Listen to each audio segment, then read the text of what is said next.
우리 양옆에 있는 친구들과 이렇게 인사할까요? 지혜와 키가 자라갑시다. 시험 잘 봤어요? 시험이 끝나고 난 첫 번째 주일이어서 다소 가라앉아 있는 분위기이기는 하지만 우리 한 번 더 이렇게 인사할까요? 더욱 사랑스러운 사람이 됩시다. 예. 여러분 이스라엘의 율법에 보면요. 이스라엘의 율법에 보면 남자아이는 태어난 지 8일째에 할례를 받는다고 합니다. 그리고 아이를 출산한 산모는 한 40일 정도 정결 예식을 드리기 위한 시간을 기다려야 합니다.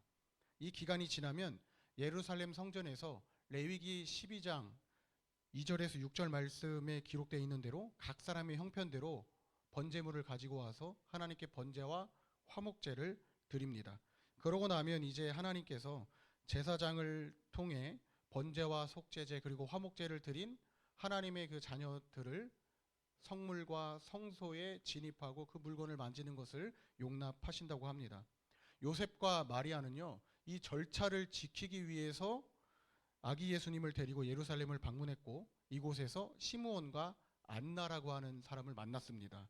시므온은 예수님을 통해 이스라엘의 회복이 이루어질 것을 예언했고 안나 또한 이스라엘의 회복을 기다리면서 하나님께 감사한 마음으로 사람들에게 예수님에 대해서 기쁨으로 증거했습니다. 두 사람 모두 공통점이 하나 있죠. 이스라엘의 회복을 기다렸습니다. 그런데 이 기다린 회복은 단순히 정치적으로 독립하는 것만이 아니라 하나님과의 관계를 회복하는 것을 뜻합니다. 저를 한번 따라해 주시겠어요, 여러분? 예수님이 우리를 회복시키십니다. 졸려요? 예수님이 우리를 회복시키십니다. 여러분 예언의 내용을 살펴보면요. 예수님이 사람들에게 가시는 곳마다 거절당하실 것이라 말씀하고 있고요. 사람들은 예수님을 만날 때마다 마음속에 있는 악한 생각들을 감추지 못하게끔 하신다고 합니다. 사람들이 예수님을 거절한다면 왜 거절할까요? 예수님을 만났을 때 마음속에 있는 악한 생각들이 드러나기 때문에 예수님을 반대하고 예수님을 거절하려고 하지 않을까요? 오늘 설교 제목이 좀 특이하죠. 오늘 설교 제목 기억하는 사람 주보 안 보고 오늘 설교 제목 뭐예요? 라떼는 마리아라는 뜻인데 여러분 이 표현 언제 써요? 예? 라떼는 말이야 언제 써요? 정답 나와 있죠. 내가 어렸을 때는 말이야 라고 어른들이 아이들에게 나이가 어린 친구들에게 얘기할 때 주로 과거의 경험을 가지고 오늘에 대한 얘기를 할 때 씁니다. 그런데 이 표현이요.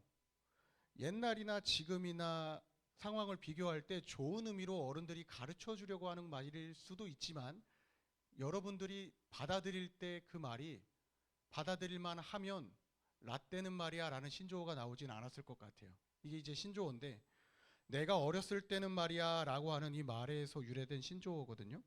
심한 경우 저 사람 꼰대다 라고 생각할 때 라떼는 말이야 라는 말을 쓴다고 그럽니다. 좀 비속어 같은 표현이지만 용서하고 들어주시면 친구들끼리 라떼충이냐 뭐 이런 얘기도 하는 것 같더라고요. 라떼충이라는 말이 뭔지 아시죠? 라떼를 입에 달고 사는 어디 기생해서 사는 그런 벌레를 얘기할 때 쓰는 것 같아요. 근데 친구들끼리 그런 표현을 쓴다는 거예요. 제가 놀랐어요. 카페에서 커피 마시고 있는데 뒤에 있는 청소년들이었던 것 같아요. 너 라떼충이냐? 이러고 얘기하고 있길래 무슨 표현을 저렇게 쓰나 싶었는데 굉장히 격화시켜서 쓰는 말인데 여러분 근데 그거 아세요? 사실 꼰대라는 말 되게 좋은 말이에요. 제가 꼰대라는 말을 지금 포장하려고 나왔어요. 여러분 원래 꼰대라는 말은 순 우리말입니다. 한글이에요, 한글.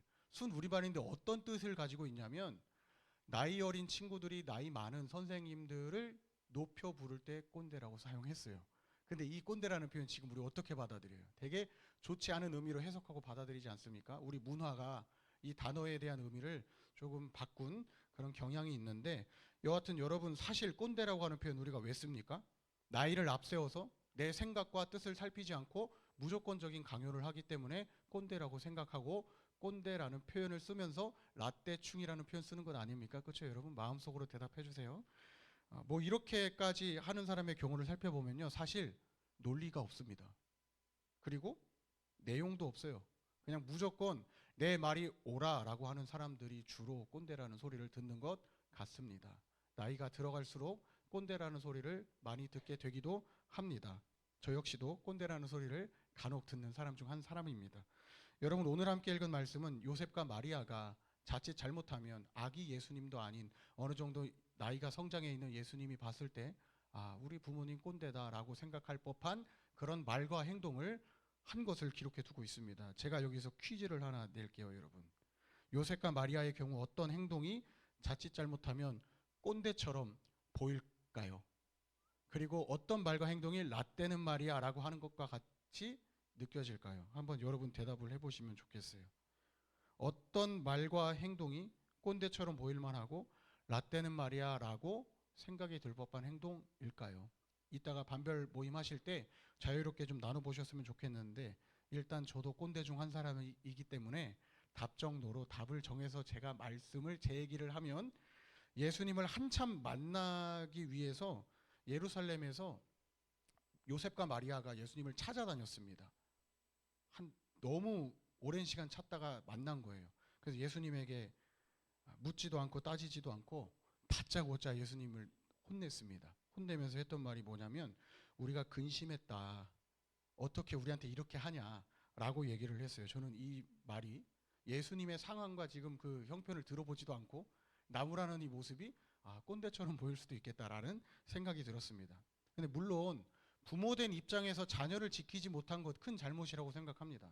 여러분 시장 한복판에 가면 우리 어린 친구들을 어렸을 때를 기억해 보면 부모님이 꼭 여러분에게 하시는 말이 있어요. 기억하세요? 엄마 손 꼭 잡아 라는 말 꼭 하시거든요. 근데 거기서 손 놓으면 어떻게 돼요? 길 잃어버릴 가능성이 있죠. 저도 지하철역에서 부모님 손을 꼭 잡아야 되는데 손 한번 놓쳐가지고 지금은 지하철역에 그런 게 없어요. 그 역 안에 역무관들이라고 있어서 지하철 표 끊어주시는 분들이 있었습니다. 지금 여러분 교통카드 찍고 들어가는데 그곳에서 부모님 오랜 시간 기다렸던 경험이 있어요. 부모님을 잃어버려가지고. 그때 전철역에서 확성기 틀고 방송했거든요. 박진기 부모님은 서울역 역무관으로 오시기 바랍니다라고 광고까지 다 했어요. 그렇게 해서 부모님을 찾았던 기억이 있습니다.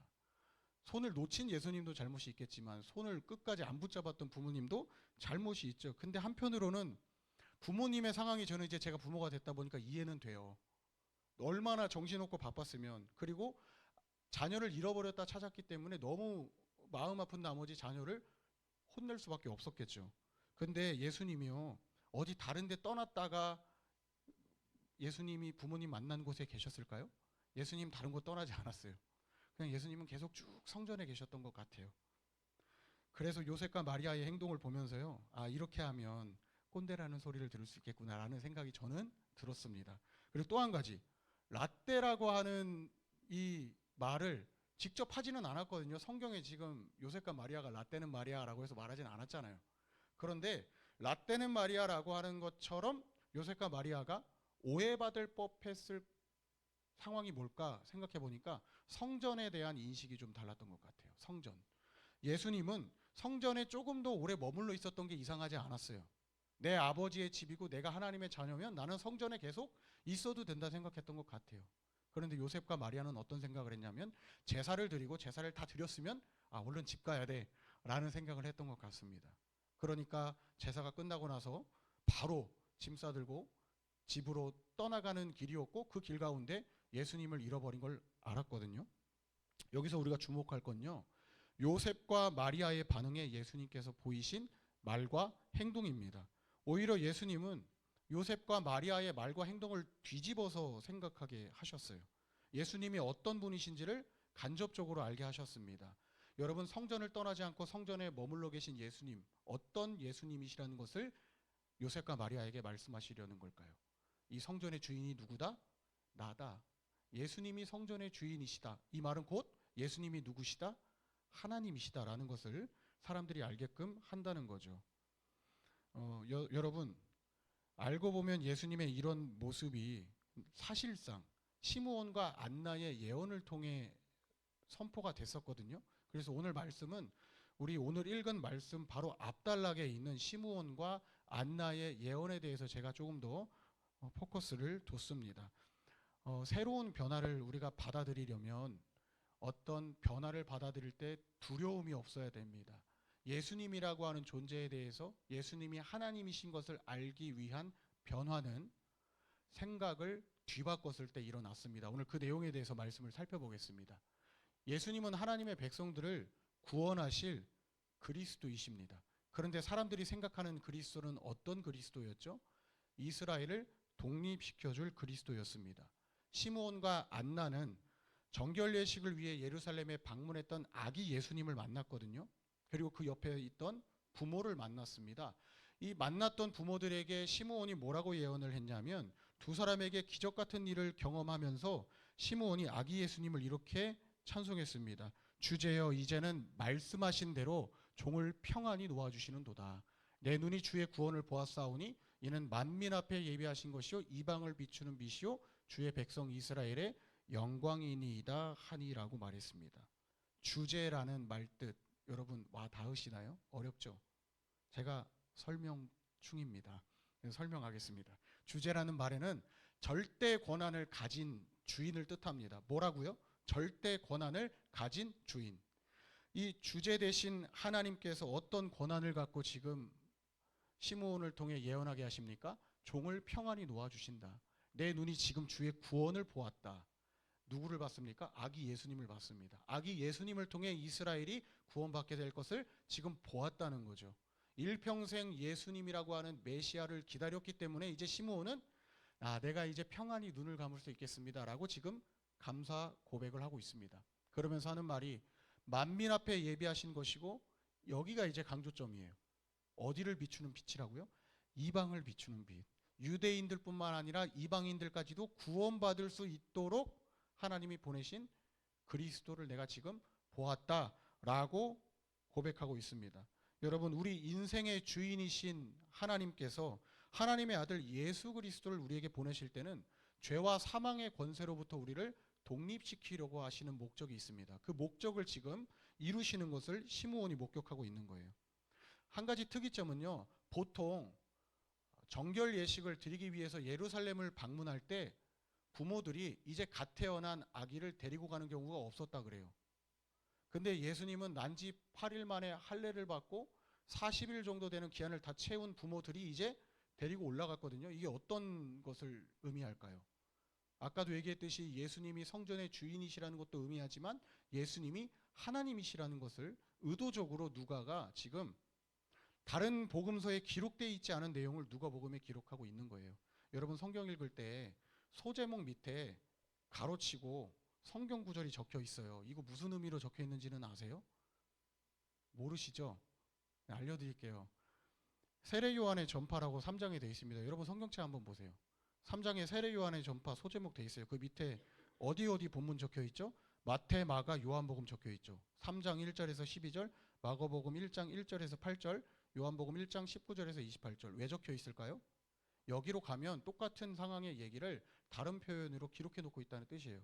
근데 자, 우리 본문으로 돌아가 봅시다. 12살 시절의 예수. 다른 복음서에 기록되어 있다고 내용 기록되어 있나요? 기록 안 되어 있습니다. 누가만 기록해 두고 있습니다.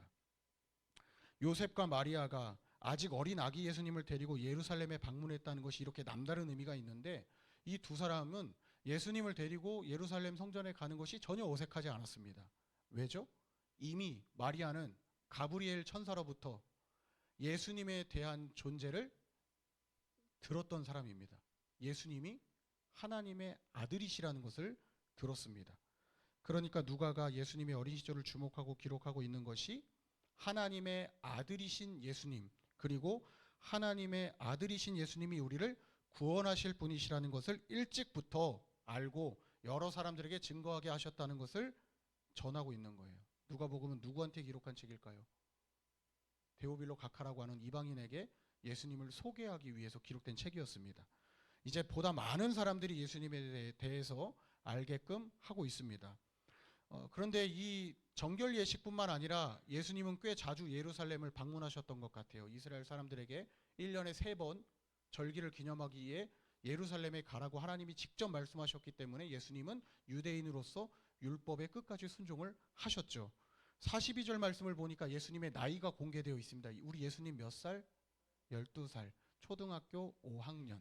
나이 때 절기의 관례를 따라 올라가셨습니다.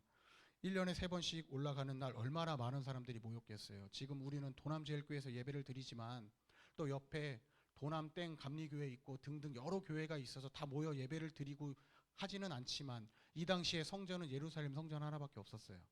그러니까 수많은 인파들이 예루살렘으로 밀려왔을 겁니다. 와우, 얼마나 많은 사람들이 이 문으로 들어가려고 했을까요? 사실 이 문 이미지는 예루살렘 성전문은 아닙니다. 수많은 인파를 강조하기 위해서 가져왔는데요. 정말 많은 사람들이 예루살렘으로 몰려왔기 때문에 저는 부모된 마음으로 예수님의 부모님이 요셉과 마리아가 예수님을 잃어버렸을 것이 이해는 됩니다. 이해는 돼요.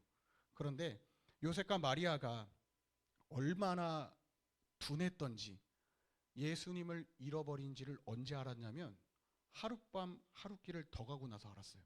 주변을 둘러보니까 예수님이 없는 거예요. 이때 여러분의 부모님이라면 차분한 마음을 유지하고 우리 자녀 찾으러 가자고 얘기할 부모님이 과연 있을까요? 저는 제 아내한테 다짜고짜 따 좀 물을 것 같거든요. 애 안 보고 뭐 했냐고. 그렇게 물을 것 같거든요. 그럼 여자는 가만히 있겠어요? 그럼 당신은 앞만 보고 갔냐? 라고 얘기하면서 티격태격하지 않겠습니까, 여러분? 다퉜을 거라고 저는 생각을 해요. 예수님이 어디 갔을까? 다퉜을 거라고 생각해요. 이게 갈등입니다. 이 갈등적인 요소 가운데 불안과 염려가 두 사람을 삼켰겠죠. 혹시 잃어버렸으면 어떡하지? 라고 생각하면서 예루살렘 한복판을 돌아다녔던 겁니다. 그런데 어디에서 찾았어요? 성전에서 찾았습니다.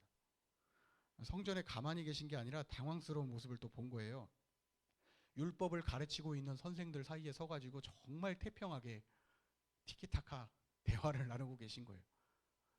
율법을 묻기도 하시고 율법에 대한 답을 듣기도 하시면서 아무 일 없었다는 듯이 앉아 계신 거예요. 더군다나 사람들은 예수님의 그 말씀을 듣고 지혜를 탁월하다고 생각하고 감탄하고 있었습니다. 여러분, 12살밖에 되지 않은 어린 소년이 어떻게 율법에 대해서 이만큼 알고 있었을까요? 이 점을 우리가 좀 생각해 봐야 됩니다. 율법을 해석하는 지혜가 어떻게 이렇게 탁월한지 사람들이 감탄하고 있을 때에 부모님은 예수님을 보고 당황한 나머지 예수님에게 묻지도 않고 따지지도 않고 어떻게 이렇게 하냐고 하면서 우리를 당황스럽게 했냐고 나무랐습니다. 더군다나 놀라운 것은 12살 된 남자아이가 흔히 랍비라고 불리는 율법 교사들과 그 어른들 틈에 껴갖고 대화를 나누고 있었다는 것이 당시에는 있을 수 없는 일이었습니다. 그렇다고 해서 우리가 있을 수 없는 일을 한다고 해서 틀에 갇힌 사고를 가지면 안 되겠죠. 그러면 새로운 변화를 받아들일 수가 없습니다. 때로는 창의성, 창의력을 존중할 법도 합니다.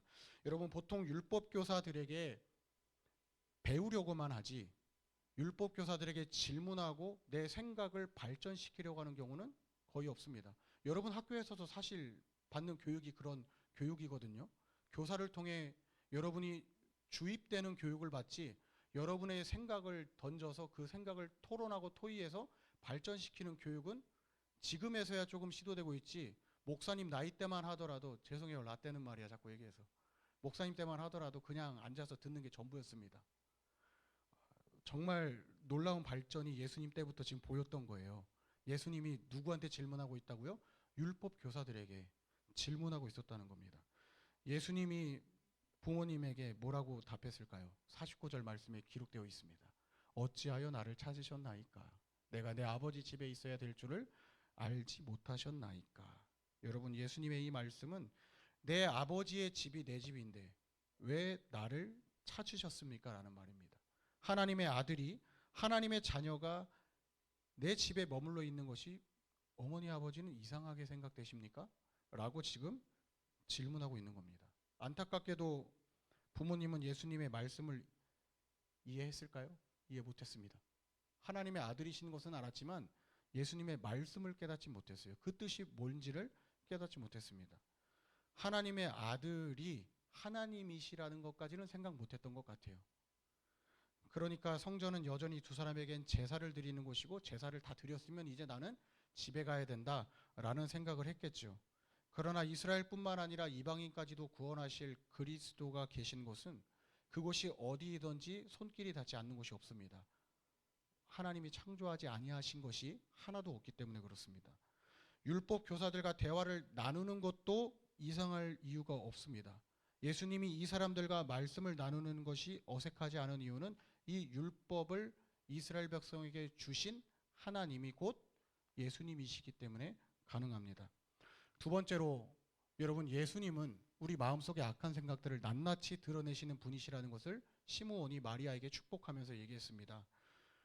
시므온이 아기 예수를 안고 온 요셉과 마리아를 축복할 때 이 말씀을 하면서 뭐라고 얘기를 했냐면, 예수님이 이스라엘 중 많은 사람을 패하거나 흥하게 할 사람이라 말했습니다. 또한 예수님이 이스라엘 사람들에게 비방을 받는 표적이 되기 위하여 세움을 받은 사람이라 그랬습니다. 그 이유까지도 얘기했어요. 칼이 내 마음을 찌르듯 하여 여러 사람의 마음의 생각을 드러낼 것이다. 우리 예수님이 하신 말씀 중에 그런 말씀이 있거든요. 내가 너희에게 평화를 주기 위해서 온 것이 아니라 검을 주러 왔다 그랬어요. 다툼을 일으키기 위해서. 예수를 믿는 것이 갈등이 될 수도 있다는 것을 예수님이 진작에 말씀하셨었습니다. 히브리서 4장 13절 말씀 보니까 이런 말씀이 있어요. 지으신 것이 하나도 그 앞에 나타나지 않음이 없고 우리의 결실을 받으실 이의 눈앞에 만물이 발가벗은 것 같이 드러난다고 했습니다. 숨길 것이 하나도 없다는 거예요. 근데 그 바로 앞전의 말씀에 그 도구가 뭐냐면 하나님의 말씀이라고 기록되어 있습니다. 살아있고 활력이 있어 좌우의 날선 어떤 검보다도 예리하여 혼과 영과 및 관절과 골수를 찔러 쪼개기까지 하며 또 마음의 생각과 뜻을 판단한다고 했습니다. 하나님의 말씀이 어떤 검보다도 예리해서 우리 마음의 생각과 뜻을 드러내시고 판단하시며 만물이 벌거벗은 것 같이 하나님 앞에 세워놓는다는 얘기예요. 그러니까 우리가 죄 짓고 살 수 있을까요? 없을까요? 없습니다. 우리 절대 하나님 앞에 죄 짓고 못 삽니다. 사람은 속일 수 있어요. 그렇죠? 불투명하게 하고 감출 수 있습니다. 하나님은 속일 수 있다 없다? 없습니다. 하나님 다 듣고 계시고 여러분의 마음의 생각 다 감찰 들여다보고 계십니다. 여기서 주의할 것이 하나 있어요. 그렇다고 해서 여러분, 우리의 치부가, 우리의 약점이 하나님의 말씀으로 인해 드러났다고 해서 그 사람을 향해서 우리가 우리만의 생각으로 서로를 판단해서는 안 되겠습니다. 판단은 보류해야 됩니다. 왜 보류하냐면 죄에 대한 판단은 하나님만이 하시기 때문에, 하나님이 드러내신 그 죄에 대한 판단으로 그 사람이 형벌을 받다 하더라도 우리는 그것을 향해서 이렇다 저렇다 말해서는 안 됩니다. 솔직하게 말하면 받을만 하니까 그렇게 받는 거겠죠. 이유가 다 있으니까요. 만약 이렇다 저렇다 말을 만들어내기 시작하면 우리 교회 안에 어떤 현상이 일어날까요? 서로 마음이 나뉘고 갈라져서 서로 나뉘어서 예배를 드리려고 하고 서로 얼굴을 쳐다보지 않으려고 하는 갈등이 더 커집니다. 그래서 우리는 주별 더 주의해야 됩니다. 여러분, 하나님의 아들이신 예수님이 하나님이시라고 했는데요. 그리스도는 하나님의 백성들을 구원하시기 위해서 하나님의 약속을 이어가시는 하나님의 종입니다. 구약의 숱한 성경 인물들로부터 하나님이 이어가시고자 했던 그 약속을 넘겨받으시고 마침내 완성시키시는 분이 예수님이십니다. 예수님 자신이 하나님이시고 하나님의 아들이시고 그리스도이십니다. 따라서 예수님은 어느 누구보다도 말씀에 탁월할 수밖에 없어요. 예수님이 곧 말씀이시고 이 말씀을 백성들에게 주신 분이시니까요. 얼마나 사람들이 불편했겠어요. 만나면 바른 말만 하잖아요. 우리 인간관계 할 때도 꼭 콕 집어가지고 바른 말 하는 사람 옆에 있으면 나중에 어떤 일을 우리가 해요? 야, 우리 쟤 빼놓고 만나자 라고 해서 카톡방 따로 파고, 그리고 앞에서는 그렇지 않았죠. 하하하하 이렇게 웃고 그러지 않아요? 여러분은 안 그러나 보군요. 여러분, 어쨌든 사람들은 예수님을 두려워했습니다. 바른 말씀을 하고 맞는 말만 하니까요. 그리고 그 맞는 말 하나 책 잡아서 어떻게 하면 넘어뜨릴까를 고민하기 시작했을 겁니다. 또 한 가지 더 중요한 사실은 사람들이 예수님을 불편해했던 이유는 예수님에게서 그 바른 말씀을 들었기 때문이라기보다는 사실 예수님의 그 바른 말씀이 우리 마음 안에 있는 숨은 욕망, 죄를 발견하게 했기 때문에 그렇습니다. 정당화하고 합법화해서 우리가 주장하는 그것이 사실 내 잘못된 동기, 판단에 근거한 죄이기 때문에 예수님이 그것을 지적하시니까 싫었던 거겠죠. 죄를 짓는다는 것을 예수님께서 낱낱이 드러내셨기 때문에 사람들은 예수님을 싫어했습니다. 여러분이 이제 곧 있으면 스승의 날 다가오는데 여러분이 기억하는 좋은 선생님은 어떤 선생님이세요? 좋은 스승, 어떤 스승이 좋은 스승인가요? 제가 이 질문을 유초등부 애들한테 했을 때 기억나는 거 하나가 맛있는 거 사주는 선생님이 좋은 선생님이라는 답을 듣기도 했었거든요. 여러분들은 어떠세요? 어떤 선생님이 좋은 선생님이세요? 목사님한테 좋은 선생님은 칭찬만 하는 선생님이 아니라 때로는 채찍질도 했던 선생님이 저한테는 좋은 선생님이었습니다. 이런 의미에서 저는 예수님이 좋은 스승이라고 생각을 하거든요. 왜 예수님이 좋은 스승일까요? 사람들의 마음속에 불편했던 그 자리 잡은 욕심까지도 드러내시는 일을 예수님이 하셨기 때문에 그래요. 늘 칭찬만 하는 건 여러분 좋은 게 아닙니다. 여러분을 망치는 길이라고 저는 생각합니다. 때로는 10번 잘하다가 한 번 못하면 그 한 번 못한 거 죄송해요. 제가 MBTI T여가지고 그거 탁 꼭 집어가지고 다음에는 이렇게 하면 좋겠다라고 발전시켜 줄 수 있어야 됩니다. 왜냐하면 그렇게 하는 것이 한 사람의 성장을 돕는 길이거든요. 늘 칭찬만 듣고 사는 사람, 우리는 어떤 사람이라고 부르죠? 온실 속의 화초에서 큰 사람이라고 그럽니다. 문제를 해결할 능력 하나 없이 늘 부모님을 찾게 되고 남의 도움이 필요한 사람이 될 가능성이 높습니다. 왜? 위기를 만나지 않았기 때문에. 위기를 해결할 능력이 그 사람에게 없기 때문에 그렇습니다. 로마서 7장 7절 말씀을 보면 율법에 대해서 이렇게 말씀하고 있습니다. 율법이 죄냐? 그럴 수 없다. 율법으로 말미암지 않고 내가 죄를 알지 못하였으니 곧 율법이 탐내지 말라 하지 아니하였더라면 내가 탐심을 알지 못하였으리라 라고 말씀하고 있습니다. 지금 예수님이 율법에 대해서 율법 교사들과 자연스럽게 대화를 주고 받으실 때 오히려 질에 겁을 먹은 요셉과 마리아는 예수님을 이해할 수가 없었겠죠. 율법이라고 하는 것, 사람들이 또 이 하나님의 말씀 외에 만들어내는 그 법 조항 안에는 율법 교사들과 대화를 아무나 나눌 수 없었기 때문에 그 모습을 보고 질의 겁을 먹었습니다. 거의 말씀 결론에 다 와갑니다. 여러분, 정리하자면 율법은 서로를 판단하거나 넘어뜨리는 사용하는 것이 아닙니다. 하나님은 율법을 가지고 이스라엘 백성들에게 서로를 판단하거나 넘어뜨리라고 명령하신 적이 없습니다. 만약 명령하셨다면 율법을 통해 너희 스스로 거룩하게 해서 나와 같이 되라고 말씀하셨을 뿐입니다.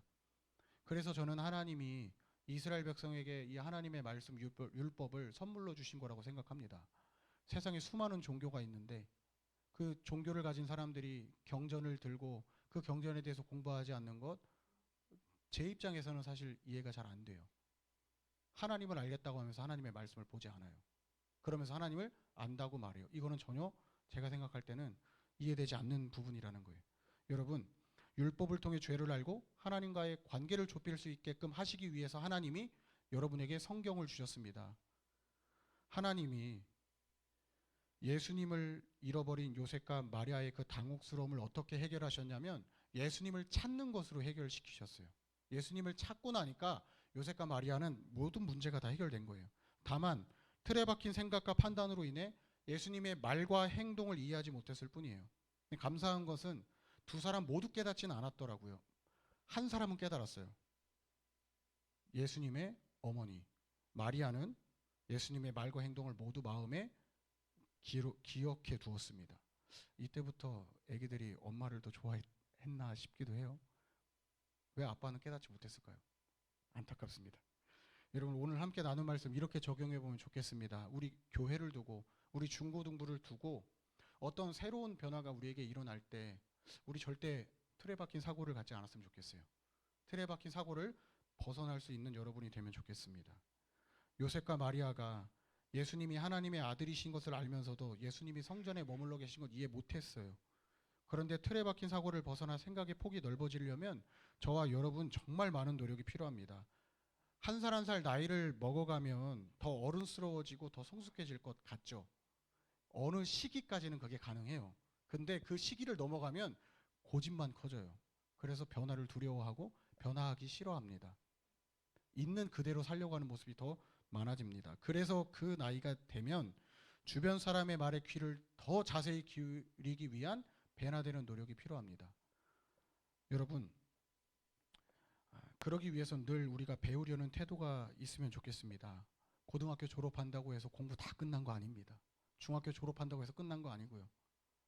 어린이집 들어가는 순간부터 이제 아이들은 사실 이 공부의 늪에 빠지는 거잖아요. 그리고 죽을 때까지 공부해요. 그런 책들도 정말 많이 출판돼 있어요. 나이 30 공부에 미쳐라. 나이 40 공부해라. 그게 살 길이다. 나이 50, 60 되면 공부하다 죽어라. 이런 책들 나와 있다니까요, 진짜. 여러분, 예수님의 가르침에 율법 교사들이 놀랐던 이유는 저는 율법 교사들이 그래도 지금은 틀에 박힌 사고를 벗어나서 12살이라고 하는 소년이 와서 율법에 대한 얘기를 할 때 듣는 마음이 있었기 때문이라고 생각합니다. 틀에 박힌 사고를 벗어날 수 있기를 바랍니다. 그래야 새로운 지식을 받아들이고 변화를 깨치할 수 있습니다. 두 번째로는요. 하나님의 말씀을, 이거 제가 늘 강조하는 것 같아요. 하나님의 말씀을 우리 정말 바르게 해석하고 이해해야 됩니다. 수많은 유튜브에 있는 콘텐츠 보고 잘못된 이해를 가지고 그 렌즈를 갖고 성경을 보지 않았으면 좋겠어요. 제가 우리 어른들한테도 하는 얘기예요. 성경을 통해 콘텐츠를 봐야지 콘텐츠를 갖고 성경을 보면 하나님의 말씀이 왜곡될 수밖에 없습니다. 사람의 생각과 판단이 들어가기 때문에. 이 안에서 나온 질문을 가지고 여러분 콘텐츠 문화를 바라볼 수 있으면 좋겠습니다. 앞전에도 말씀드린 것처럼 말씀에 대한 잘못된 이해는 오히려 하나님과 하나님의 말씀을 오해하게 합니다. 서로의 관계까지도 무너뜨립니다. 소속된 곳에 새로운 변화가 일어나려면 한 사람이 변하면 돼요. 그 사람이 리더가 됐든 아니면 리더를 따르는 사람들이 됐든 그 한 사람만 변하면 변화가 일어나기 시작합니다. 그런데 교회의 변화는 좀 다른 것 같아요. 교회, 우리 중고등부가 변하려면 한 사람의 변화도 중요하지만 한 사람의 변화로 시작된 이 변화 안에 예수 그리스도를 알아가는 지식이 더 깊어져야 됩니다. 하나님의 말씀에 대한 바른 판단과 지혜를 가질 수 있도록 모두가 함께 힘쓸 수 있으면 좋겠습니다. 오늘 말씀의 시작과 끝에 중복되는 단어가 하나 있거든요. 뭔지 아세요? 그냥 읽어나가느라고 사실 뭔지 발견 못하셨죠? 여러분 40절과 52절 말씀 한번 보세요. 중복되는 단어 하나 있어요. 뭘까요? 지혜입니다. 지혜. 예수님이 자라며 강하여지고 지혜가 충만하며 하나님의 은혜가 그의 위에 있더라라는 말씀으로 시작해서 예수님이 지혜와 키가 자라가며 하나님과 사람에게 더욱 사랑스러워 가시더라라는 말씀으로 끝나고 있습니다. 저는 우리 예수님이 성장하시면서 알아가셨던 그 지혜가 저와 여러분에게 있었으면 좋겠습니다. 그 지식이, 지혜가 더 깊어지는 저와 여러분 되길 소망합니다. 기도하고 축도로 예배 마치겠습니다.